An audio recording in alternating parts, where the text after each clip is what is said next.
The question I want to consider is Britain an institutionally racist country?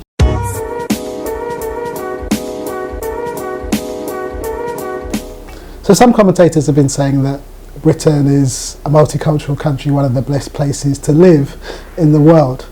But I think if you're black and you look at most of the indicators, then one would argue that that isn't the case. So if you take health, black people are more likely to die before white people in this country. Black women are more likely to lose their children in childbirth.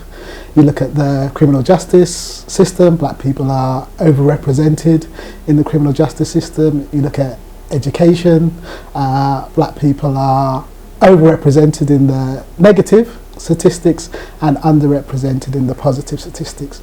So you look at any area of public life in Britain, one would say that the country in a sense is institutionally racist, that they are the sort of bold facts and figures.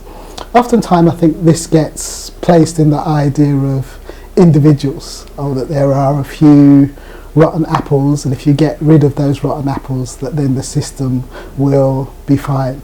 But I think what this Meghan Markle incident sort of reveals is, in a sense, is that it's just the tip of the iceberg, that it's not just about individuals, it's about systems and structures in Britain, institutions that for decades have marginalised black people, treated them differently.